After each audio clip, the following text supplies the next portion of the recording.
Hello दोस्तों, स्वागत है आप सभी का एक बार फिर से आपके अपने YouTube channel maths by Mukesh Thakar पर। दोस्तों, हम एलडीसी और सीटी के लिए मैथ पढ़ रहे थे।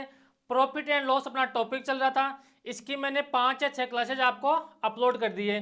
तो जो आज अपनी क्लास है वो 7 नंबर क्लास है। प्रॉफिट एंड लॉस के साथ हम क्या पढ़ रहे हैं, डिस्काउंट चैप्टर हम पढ़ रहे हैं। तो यहाँ तक मैंने आपको कल की क्लास में पढ़ाया था बहुत अच्छे से। पहले मैं आपको बेसिक बताता हूँ, फिर उस क्वेश्चन के कौन कौन से तरीके अपने पास और बन सकते हैं और एग्जाम में कौन से तरीके से अपने को क्वेश्चन को अप्रोच करना चाहिए, तो सभी तरीके मैं आपको यहाँ पर बता सकता हूँ। तो आज का अपना पहला क्वेश्चन, इस टाइप के क्वेश्चन मैंने पहले भी आपको बता रखे हैं, लेकिन आज इस टाइप के क्वेश्चन को थोड़े अच्छे क्वेश्चन और अपन यहाँ पर क्या करेंगे, सोल्व करेंगे। तो पहले खुद पढ़िए और सोल्व करने की कोशिश कीजिए। यहाँ पर क्या बोल रहा है, सुनील एक किताब को 20% छूट पर बेचने के बाद में उसे 30% का लाभ होता है, तो उसका क्रय मूल्य और अंकित मूल्य का अपने को ऐसे क्या पूछा है, रेशियो पूछा है। तो मैंने आपको क्या बताया था, जब भी अपने को डिस्काउंट देकर प्रॉफिट की बात करें और यहाँ से क्रय मूल्य और अपने को एमआरपी का रेशियो पूछे, या क्रय मूल्य देकर एमआरपी पूछे या एमआरपी देकर क्या पूछे, क्रय मूल्य पूछे, तो आपको एक फॉर्मूला याद होगा। कौन सा फॉर्मूला, अगर आपने सही ढंग से पढ़ा है, अगर रेगुलर आप पढ़ते हो, तो मैंने आपको एक फॉर्मूला बताया था कि कॉस्ट प्राइस और एमआरपी का रेशियो निकालने का अपने पास एक फॉर्मूला होता है। कॉस्ट प्राइस का क्या होता है, 100 माइनस डिस्काउंट, और एमआरपी का क्या होता है, 100 प्लस प्रॉफिट। ये अपने पास यहाँ से कॉस्ट प्राइस और एमआरपी निकालने का अपने पास यहाँ से रेशियो का फॉर्मूला होता है। तो डिस्काउंट कितना दे रखा है, 20% का डिस्काउंट दे रखा है। तो 100 में से 20 माइनस करेंगे तो अपने पास यहाँ से कितना आ जाएगा, 100 में से 20 माइनस करूंगा तो यहाँ पर तो कितना आ गया, अपने पास आ गया 80 आ गया, यहाँ पर आ गया 80, और यहाँ पर 100 में उसका प्रॉफिट ऐड करूंगा तो प्रॉफिट कितना है, 30% का प्रॉफिट हो रहा है, तो 100 प्लस 30, तो अपने पास यहाँ से कितना आ गया, 130। तो हमारे पास यहाँ से क्या आ गया, कॉस्ट प्राइस और एमआरपी का रेशियो बनकर कितना आ गया, 80 अनुपात 130। अपने पास यहाँ से क्या आ गया, रेशियो बनकर आ गया। अब जो कट रहे हैं उनको काट दो, तो हमारे पास यहाँ से कितना आ गया, 8 अनुपात 13। अपने पास यहाँ से कॉस्ट प्राइस और एमआरपी का रेशियो बनकर आ गया। अपने को यहाँ पर पूछा क्या है, क्रय मूल्य और अंकित मूल्य का अनुपात बताओ। यहाँ पर ध्यान रखना, आपने क्वेश्चन सोल्व कर दिया पूरा, कॉस्ट प्राइस और एमआरपी का हमने ऐसे रेशियो निकाल लिया, लेकिन वो कभी कभार क्या करेगा, अपने को उल्टा भी ऐसे पूछ सकता है। एग्जामिनर अपने को ऐसे पूछ सकता है कि एमआरपी और कॉस्ट प्राइस का रेशियो बताओ। तो जब एमआरपी और कॉस्ट प्राइस का रेशियो पूछे तो अपने पास अनुपात कितना होगा, 13 अनुपात 8। अपने पास ऐसे इन दोनों का रेशियो निकल कर आ जाएगा। तो आज का अपना पहला क्वेश्चन आसान क्वेश्चन था। इस टाइप के क्वेश्चन पहले भी मैंने आपको सोल्व करवा रखे हैं, और आज की क्लास में इसके जो जो क्वेश्चन और अच्छे क्वेश्चन बन सकते हैं वो अपन यहाँ पर सोल्व करने की कोशिश करेंगे। चलिए आगे बढ़ते हैं। ये रहा, ये भी अच्छा क्वेश्चन है। एक फोटोग्राफर कैमरे की विज्ञापित मूल्य पर 10% की छूट देता है तथा 20% का लाभ प्राप्त करने के लिए 500 रुपए की लागत वाले कैमरे के लिए कितना मूल्य अंकित करना चाहिए। तो आप देखो, अपने को ऐसे क्या पूछ लिया, कॉस्ट प्राइस देकर अपने को ऐसे क्या पूछ लिया, एमआरपी पूछ लिया। तो पहले क्या करेंगे, ऐसे कॉस्ट प्राइस और एमआरपी का रेशियो बनाएंगे। तो जब भी छूट देकर प्रॉफिट की बात करें तो अपने पास कॉस्ट प्राइस और एमआरपी बनाने का अपने पास फॉर्मूला क्या होता है, एक साइड लिखो कॉस्ट प्राइस और एक साइड लिखो एमआरपी। तो जब भी अपने को कॉस्ट प्राइस निकालनी हो तो क्या करेंगे, 100 माइनस डिस्काउंट, और ऐसे क्या होता है 100 प्लस प्रॉफिट। ये अपने पास ऐसे कॉस्ट प्राइस और एमआरपी निकालने का अपने पास डायरेक्ट फॉर्मूला होता है।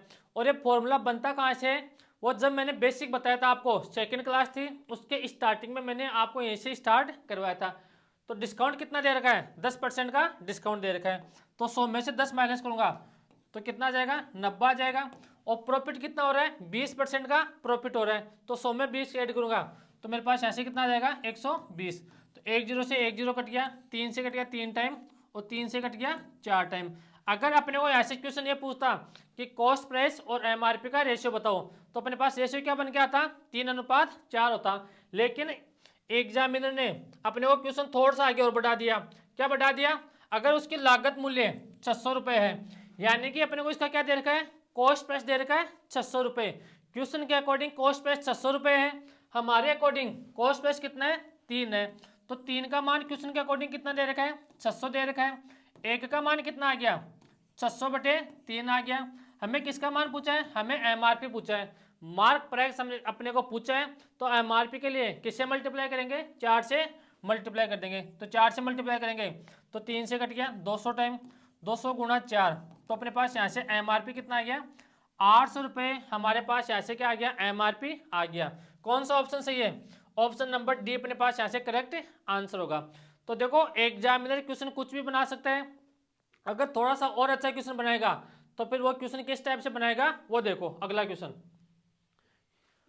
अपने पास क्वेश्चन एग्जामिनर कुछ भी बना सकता है, अगर अपने को पहले से पता होता कि अपने पास एग्जाम में ये क्वेश्चन आने वाले तो अपन वो क्वेश्चन ही पढ़ते हैं, लेकिन अपने को नहीं पता एग्जामिनर कहाँ से कुछ भी क्वेश्चन पूछ सकता है। तो अपने को सभी तरीके से अपने को पढ़ना है, अपना माइंड सेट सभी तरीके से तैयार रखना है। तो देखो क्वेश्चन क्या बोल रहा है, एक घड़ी विक्रेता एक घड़ी पर जो उसे विदेश में 500 रुपए की पड़ती है, यानी कि विदेश से कोई घड़ी खरीदी, उसने 500 रुपए की खरीदी, 10% सीमा शुल्क 10% सीमा शुल्क लग गया, यानी कि 10% उस पर कस्टम ड्यूटी लग गई। 25% की छूट देकर वह 20% का लाभ कमाना चाहता है, तो बताए उसकी अंकित मूल्य क्या होनी चाहिए। यानी कि कोई भी आदमी विदेश से आता है, 500 रुपये की उसने वॉच परचेज की, उस पर 10% कस्टम ड्यूटी लग गई, उसके बाद में वह घड़ी पर क्या बोलता है कि मैं घड़ी पर 25% की छूट देता हूँ, और 25% की छूट देने के बाद में वह क्या करता है 20% का प्रॉफिट कमाता है। तो अपने पास ऐसे क्वेश्चन को सोल्व कैसे करेंगे देखना। अपने पास पहला तरीका क्या हो सकता है, ऐसे मान लो कि उसने घड़ी खरीदी 500 रुपए की, तो 500 रुपए की उसने घड़ी खरीदी, तो कॉस्ट प्राइस कितना है उसका 500 रुपए है, लेकिन 10% उसने क्या दे दिया, कस्टम ड्यूटी दे दी। तो 500 रुपए की वॉच खरीदी, उस पर 10% उसने कस्टम ड्यूटी दे दी, तो कस्टम ड्यूटी उसने कितने रुपए की दी, 50 रुपए की उसने कस्टम ड्यूटी दी 500 रुपए पर। तो ये जो 50 रुपये अपने पास कस्टम ड्यूटी वाले हैं, ये किस में ऐड करेंगे, 500 रुपये में ऐड करेंगे। तो 500 में अपन 50 ऐड करेंगे, तो अपने पास उस आर्टिकल का कॉस्ट प्राइस कितना आ गया, 550 रुपये अपने पास ऐसे कॉस्ट प्राइस आ गया। ध्यान रखना जो भी अपने पास एक सा खर्चा होता है, चाहे उसकी मरम्मत पर खर्च हो, उसको ले आने और ले जाने में खर्च हो, या उसकी कस्टम ड्यूटी पर जो भी खर्चा होता है वो किस में ऐड करते हैं, कॉस्ट प्राइस में ऐड करते हैं। और अब क्या बोल रहे हैं, 25% की छूट देकर वह 20% का लाभ कमाना चाहता है। तो यहाँ से कॉस्ट प्राइस और एमआरपी का पहले क्या बना लेंगे, रेशियो बना लेंगे। तो कॉस्ट प्राइस अपने पास 100 माइनस डिस्काउंट, तो डिस्काउंट कितना दे रखा है, 25% का डिस्काउंट दे रखा है, तो 100 में से 25 माइनस करेंगे तो अपने पास ऐसे कितना आ गया, 75 आ गया। और एमआरपी 100 प्लस प्रॉफिट, तो प्रॉफिट कितना हो रहा है, 20% का प्रॉफिट हो रहा है, तो अपने पास ऐसे एमआरपी कितना आ गया, 125 अपने पास ऐसे एमआरपी आ गया। अब देखो जो कट रहा है उनको काट दो, 15 से कट गया 5 टाइम 75, और 15 से 125 कट गया 8 टाइम, अपने पास यहाँ से कट गया, अपने पास क्या कट गया, ये कट गया 125। अपने पास यहाँ से कॉस्ट प्राइस और एमआरपी का रेशियो निकल कर आ गया कितना, 5:8 अपने पास यहाँ से आ गया। लेकिन अपने को यहाँ से क्या बोल रहा है, उस घड़ी की कॉस्ट प्राइस कितना है, 550 रुपये, तो 550 किसका प्राइस है, 5 का मूल्य है, तो अपॉन में आ गया 5, और मल्टीप्लाई किससे करेंगे, अपने को एमआरपी पूछा है, तो एमआरपी के लिए मल्टीप्लाई किससे करेंगे, 8 से मल्टीप्लाई करेंगे, तो 555 5 से कट गया 110 टाइम, तो 110 गुणा 8, तो यहाँ से कितना आ गया, उसकी एमआरपी आ गई, उस वॉच की एमआरपी आ गई 880 रुपये एमआरपी आ गई। तो जब भी थोड़ा सा एग्जामिनर अच्छा क्वेश्चन पूछने की कोशिश करेगा या अच्छा क्वेश्चन आपके एग्जाम में बनेगा, तो फिर इस टाइप का क्वेश्चन अपने पास बन सकता है। और ये नई चीज़ नहीं है, क्वेश्चन अपने पास कुछ भी बन सकता है, इस बात का ध्यान रखना। मैंने पहले भी बता रखा था आपको, अपने पास अच्छे क्वेश्चन भी बनेंगे, थोड़े आसान क्वेश्चन भी बनेंगे। आसान क्वेश्चन ऐसे बनेंगे कि आपको पेन चलाने की भी आवश्यकता नहीं है, तो अपने पास सभी प्रकार के क्वेश्चन बनेंगे। अगला क्वेश्चन देखो, ये देखो अच्छा क्वेश्चन है, शानदार क्वेश्चन है, क्वेश्चन को सही ढंग से पढ़ना आपके समझ में आएगा। एक वस्तु पर 40% की छूट देने के बाद में 20% का लाभ होता है, अगर छूट नहीं देने पर उसका लाभ प्रतिशत क्या होगा। यहाँ पर क्या बोल रहे हैं, 40% की छूट देता है, उसके बाद में 20% का लाभ प्राप्त करता है, अगर वह छूट नहीं दे तो उसका लाभ प्रतिशत क्या होगा। तो यहाँ से सोल्व करोगे और यहाँ से आसान क्वेश्चन है। तो पहले ऐसे क्या करेंगे, कॉस्ट प्राइस और एमआरपी का रेशियो बना लो। तो कॉस्ट प्राइस और एमआरपी का रेशियो, देखो डिस्काउंट कितना दे रहा है, 40% का डिस्काउंट दे रखा है, तो 100 माइनस 40, तो अपने पास यहाँ से कितना आ गया, 60 आ गया। और यहाँ से प्रॉफिट कितना हो रहा है, 20% का प्रॉफिट हो रहा है, तो 100 प्लस प्रॉफिट, प्रॉफिट कितना है 20% का, तो अपने पास यहाँ से कितना आ गया 120। अपने पास यहाँ से कॉस्ट प्राइस और एमआरपी का रेशियो कितना आ गया 1:2, अपने पास यहाँ से आ गया।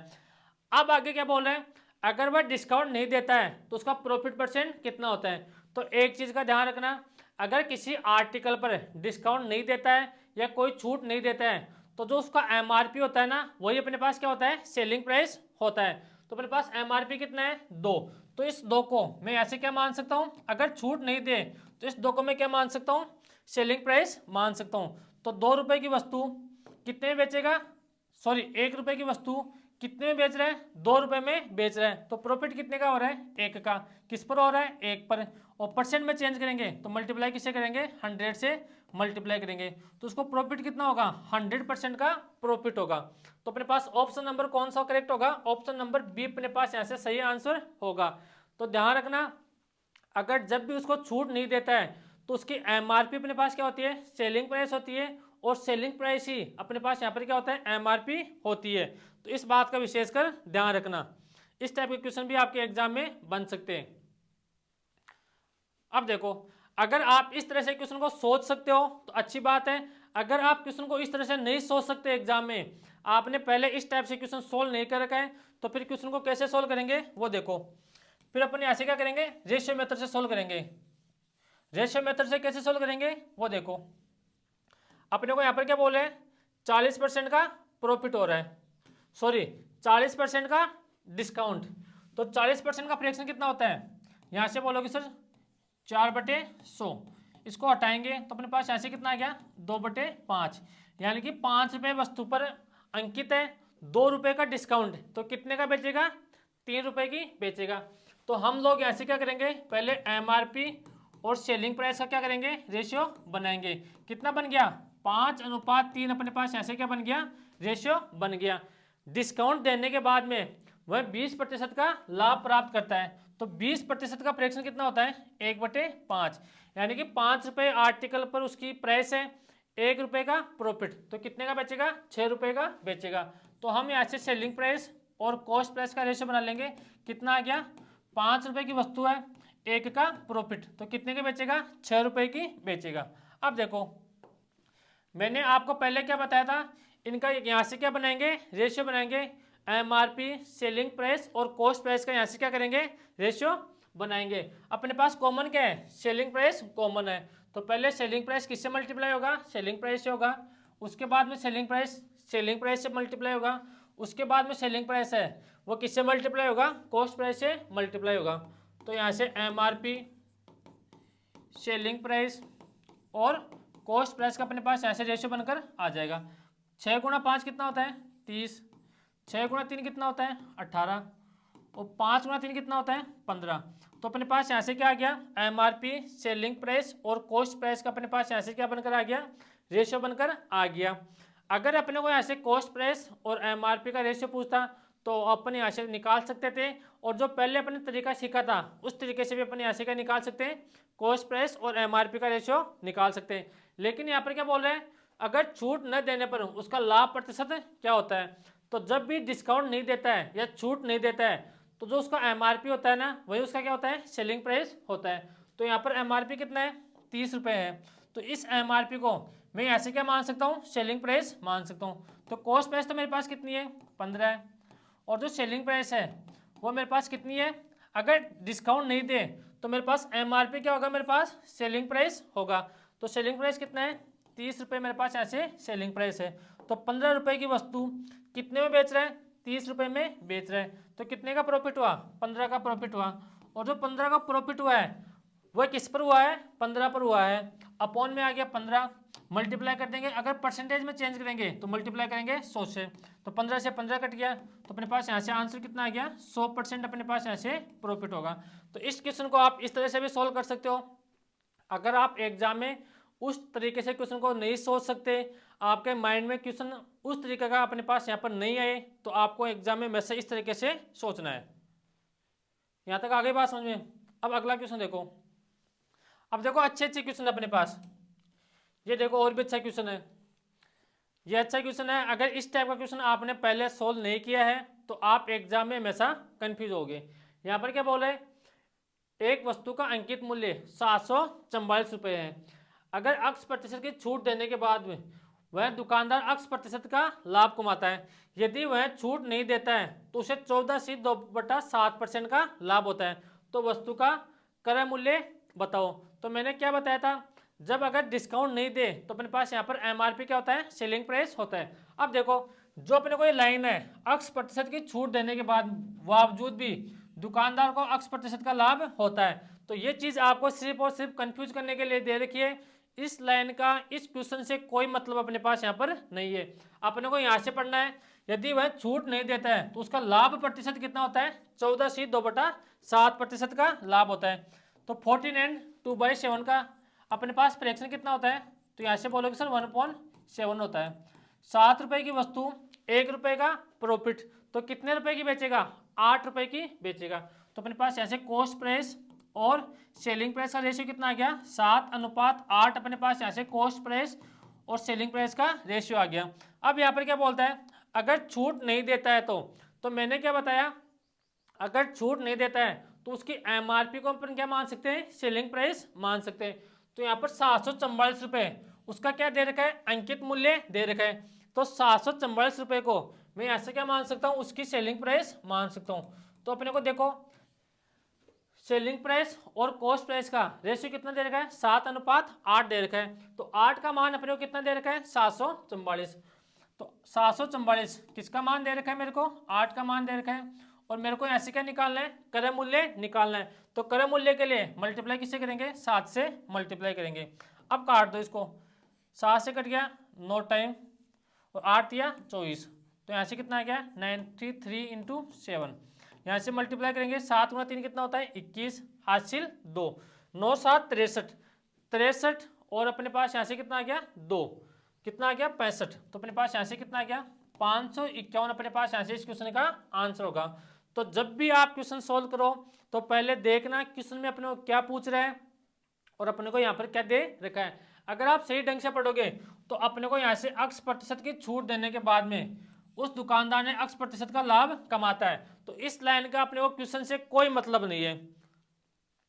यहाँ पर आपको सिर्फ और सिर्फ कंफ्यूज करने के लिए क्वेश्चन लाइन आपको दे रखी है। अब अगला क्वेश्चन देखो, ये रहा, ये भी अच्छा क्वेश्चन है। एक व्यक्ति अपनी वस्तुओं के मूल्य को उसके लागत मूल्य से X प्रतिशत अधिक अंकित करता है। यानी कि कोई व्यक्ति है, उसकी वस्तुओं की अंकित मूल्य उसकी लागत मूल्य से X प्रतिशत अधिक अंकित करता है। अंकित मूल्य पर 30% की छूट देता है और उसे 5% का लाभ होता है। तो अपने को X का मान बताना है। X हमने यहाँ पर क्या माना था स्टार्टिंग में, X अपने पास यहाँ पर यह था कि X प्रतिशत अधिक अंकित करता है। तो यहाँ से बोल रहा है कि उस जो अपनी वस्तु उसकी वस्तुएं थी उस पर कितना प्रतिशत अधिक अंकित करता है। तो यहाँ से क्या करेंगे, कॉस्ट प्राइस और MRP का रेशियो बनाएंगे पहले। तो कॉस्ट प्राइस अपने पास ऐसे क्या होता है 100 माइनस डिस्काउंट। तो डिस्काउंट कितना दे रखा है, 30% का डिस्काउंट दे रखा है। तो ऐसे कितना आ गया 70 आ गया। और MRP 100 प्लस प्रॉफिट, तो ऐसे कितना आ गया 105। अब देखो ये अपने पास यहाँ से 35 से कट गया 2 टाइम और 35 से कट गया 3 टाइम कट गया। अब अपने को क्वेश्चन में क्या पूछ रहा है कि उसने अंकित मूल्य कॉस्ट प्राइस से कितना अधिक अंकित किया है। तो 2 रुपये उसकी कॉस्ट प्राइस थी, अंकित उसने कितना किया 3 रुपये किया। तो कितना अधिक किया, 1 अधिक किया, 2 पर किया और परसेंट में चेंज करेंगे तो मल्टीप्लाई किससे करेंगे 100 से मल्टीप्लाई करेंगे। तो अपने पास यहाँ से कितना आंसर आ गया 50%। अपने पास यहाँ से क्वेश्चन का आंसर आ गया, यानी कि 50% वह अधिक अंकित करेगा। यहाँ तक आगे बात समझ में। अब देखो कितने अच्छे क्वेश्चन थे, सोल्व करने की कोशिश करो इनको। अब देखो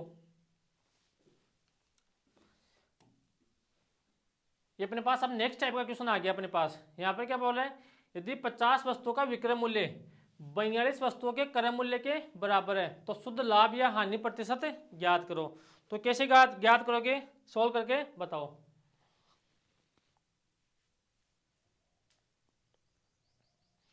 देखो ऐसे क्या करेंगे, पहले इसका बेसिक समझेंगे, उसके बाद में उसका क्या करेंगे, इसका जो अपने पास क्वेश्चन डायरेक्ट होता है एग्जाम में किस तरीके से हम अपन क्वेश्चन को अप्रोच कर सकते हैं वो बाद में ऐसे सीखेंगे। तो यहाँ पर क्या बोल रहे हैं, 50 वस्तुओं का विक्रय मूल्य 42 वस्तुओं के क्रय मूल्य के बराबर है। तो मैं ऐसे क्या करता हूँ, 50 वस्तुओं का सेलिंग प्राइस, 50 आर्टिकल का सेलिंग प्राइस कितना दे रखा है, यहाँ से मानूंगा अक्स रुपए में, यहाँ से मानूंगा। तो मेरे पास एक आर्टिकल का सेलिंग प्राइस कितना आ जाएगा, अक्स बटे 50 रुपये अपने पास यहाँ से आ जाएगा। अब देखो आगे क्या बोल रहा है, 50 आर्टिकल का सेलिंग प्राइस किसके बराबर दे रखा है, 42 आर्टिकल के कॉस्ट प्राइस के बराबर दे रखा है। तो मेरे पास यहाँ से 42 आर्टिकल का कॉस्ट प्राइस कितना मानेंगे, अक्स रुपए मानेंगे। अक्स क्यों मानेंगे, यहाँ पर क्वेश्चन में दे रखा है कि 42 आर्टिकल का क्रय मूल्य 50 आर्टिकल के विक्रय मूल्य के बराबर है।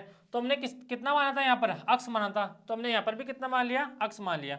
अब देखो तो एक आर्टिकल का कॉस्ट प्राइस यहाँ से कितना आ गया, अक्स बटे 42 अपने पास यहाँ से क्या आ गया, उसका कॉस्ट प्राइस आ गया।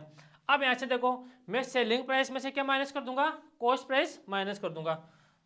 देखो समझना अच्छा क्वेश्चन है, कॉस्ट प्राइस कितना है अक्स, तो अक्स बटे 50 में से अक्स बटे 40 42 माइनस कर दूंगा, और अपॉन में मेरे पास ऐसे क्या आ जाएगा, कॉस्ट प्राइस आ जाएगा।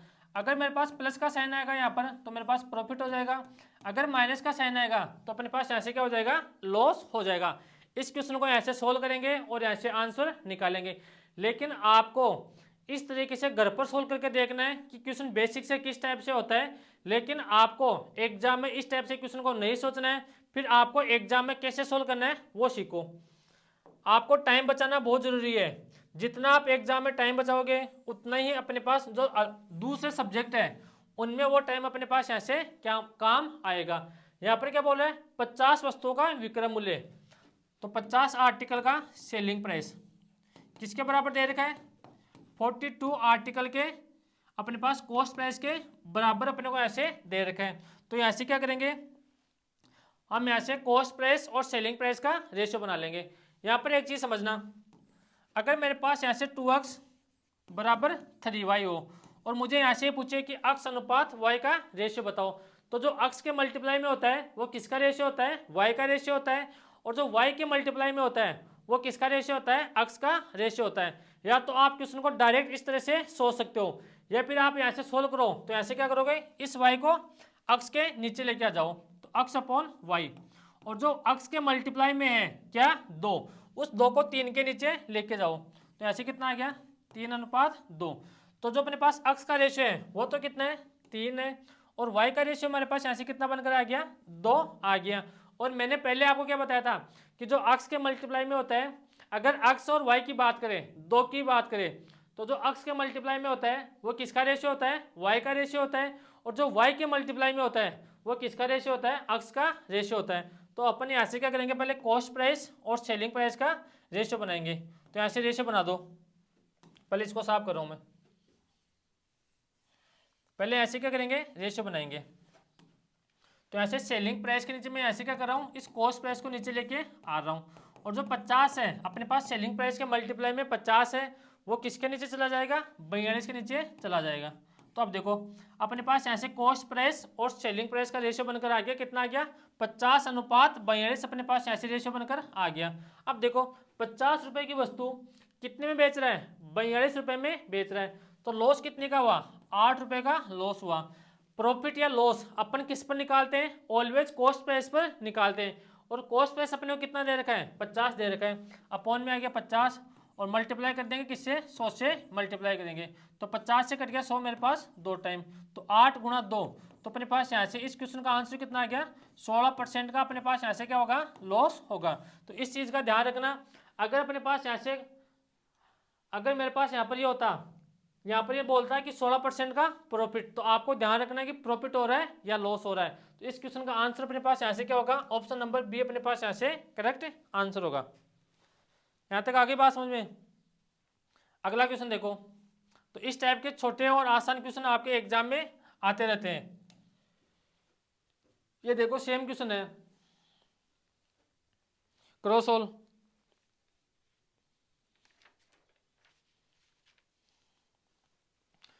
Cross solve. यहाँ पे क्या बोल रहे हैं, 10 वस्तुओं का विक्रय मूल्य, 10 आर्टिकल का सेलिंग प्राइस किसके बराबर दे रखा है, 12 आर्टिकल के कॉस्ट प्राइस के बराबर दे रखा है। तो अपने पास यहाँ से कॉस्ट प्राइस और सेलिंग प्राइस का रेशियो क्या आ जाएगा, अपने पास सेलिंग प्राइस के नीचे में क्या करूँगा, कॉस्ट प्राइस को लेके आऊँगा, और यहाँ पर कितना आ गया 10 अनुपात, अपने पास यहाँ से आ गया 12 अनुपात 10। अब देखो 10 रुपए की वस्तु कितने में बेच रहा है, 12 रुपए में बेच रहा है, तो कितने का प्रॉफिट हो रहा है, 2 रुपए का प्रॉफिट हो रहा है, किस पर, 10 पर। और परसेंट में चेंज करेंगे तो मल्टीप्लाई किससे कर देंगे, 100 से मल्टीप्लाई करेंगे, तो ये 5 टाइम कट गया, 10 से 10 टाइम कट गया ना, तो 10 गुणा 20, तो अपने पास यहाँ से प्रॉफिट परसेंट है वो कितना आ गया, 20% का प्रॉफिट परसेंट अपने पास यहाँ से आ गया। यहाँ तक आगे समझ में। अब देखो